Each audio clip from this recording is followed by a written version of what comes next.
How's it going, everybody? I am DeanoGTO, and today we're looking at the O-Ho, the Tier 8 Japanese Super Heavy tank. Emphasis on the Super Heavy, because this thing here weighs like 120 tons.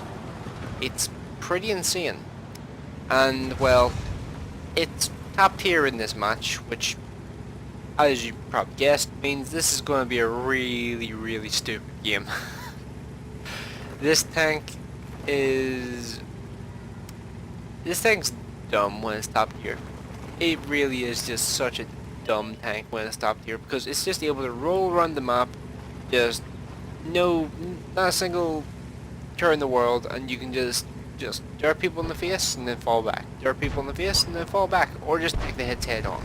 You can do both, and you're pretty much unstoppable unless you start playing like an idiot, which is entirely possible because, well, it's no ho. And it gives you a massive false sense of confidence. Because the second someone presses the 2 key, like when you're against like tier 8s or even like standard rounds versus tier 9s, then you start getting penetrated very quickly and take a lot of damage. But you can also do things like that. Deleted. Tier 8 tank. Delete. Just press the delete button and he's gone. So yeah.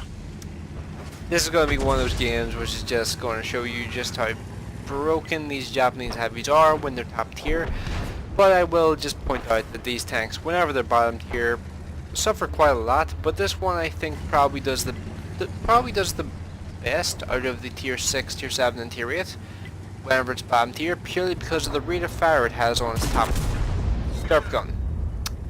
And yeah, that's 2 light tanks that I've dealt with in my massive Japanese Super Heavy. And there's this T-3045 here in front of me. Now, at this point I really should have loaded a heat round just to get rid of this guy in one shot, but for some reason I decided, let's try it with the HE round, see how it works. But, well, what happened was, it didn't actually penetrate, and that meant the guy managed to get away, so he gets a few more seconds of, well, he gets maybe like a minute more life before I come back and just eradicate him. So, now I'm just going to try and move forward and just try and, like, deal with some of the enemy vehicles around. And I can see this really nice target on this Carnarvon Action X, and you saw me like move the mouse around a little bit there, because I was just like, god damn it, that was the only shot I was really going to get against that guy before he ended up going behind a pole or something. And yeah, he's now behind a house and there's nothing I can do to him. But oh, it would have been so great to get that shot in that Carnarvon Action X. And oh look, it's the 3045 again down there. But who am I going to focus on first? Yeah, let's just get rid of this guy because he annoyed me.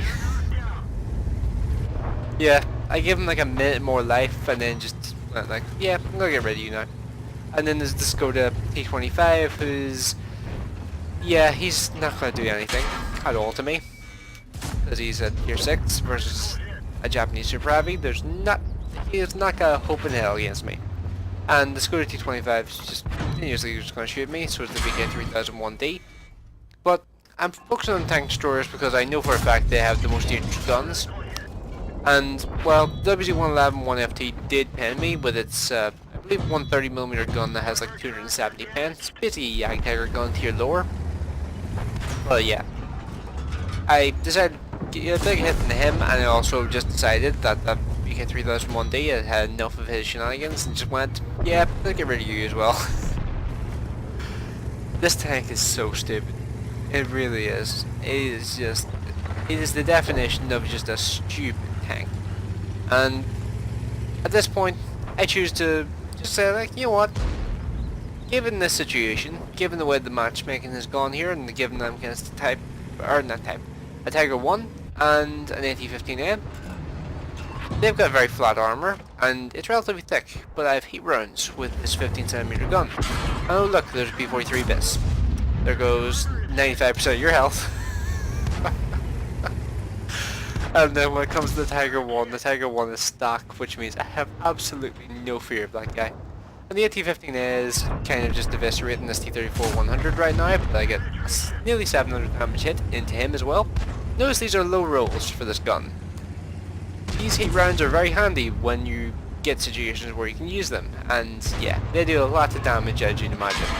And the WZ-111, I'm not really too concerned about him. There was a very small chance that he would actually one-shot me with that hit. And, well, now he's gone as well, which means I have no fear from him anymore. And, well, there goes the Tiger one as well.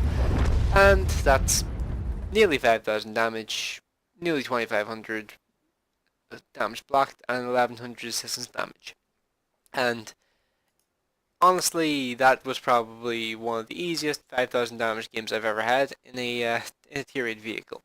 So just to finish this video off, I'm just going to go over a couple things I just want to mention about this machine. So if you want to have any fun in this tank at all, I heavily recommend the 15cm gun, even though I'm going to curse myself for that later because I suspect that will lead potentially to more people playing this thing and using it with 15cm if they were using the 105mm gun.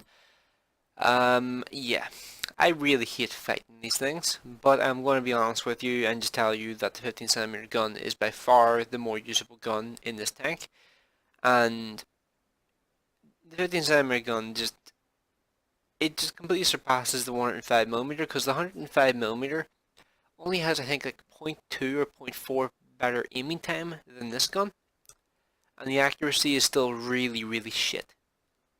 But this one here, all you have to do is land near a target or hit a target, and you're going to do damage. With the 15cm gun, you rely on hitting weak points, or with the 105mm gun, sorry, you rely on hitting weak points, or you rely on actually hitting the target in the first place. This gun here doesn't have that issue. Now, it does have the big boobs on the front, which means it can't actually depress its gun on those areas, which is a pretty significant drawback of the machine, and is very annoying to deal with. I'll be upfront with you on that. Coming around, I believe it's left-hand corners. It's a nightmare. Like a lot of time, I would wind up trying to side scrape around a corner, but even that doesn't really work because the angle you want to try and side scrape at usually just exposes like the little cheek that is on the front of the vehicle that is very easy to shoot, and yeah, it basically makes the armor weaker, but it allows you to actually get gunned down, which is probably more useful than having the armor be potentially a little bit more useful.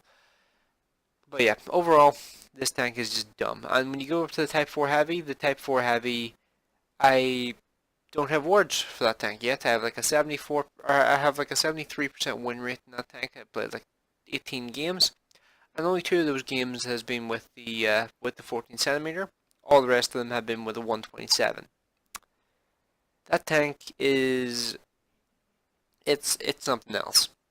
It's really bizarre to play that machine because that tank is the most all or nothing vehicle I've ever played in this game. Like it's really weird. I kind of thought it'd be comparative to the mouse, but it really isn't in a lot of ways, and I'll get on to that in some separate video. So yeah, let me know what you guys think of this video in the comment section below. Have you played the O-Ho, and did you enjoy it, or did you think the tank was just too stupid to play? So yeah, let me know what you guys think, and thanks for watching. Hope you enjoyed the video. I will see you in the next one.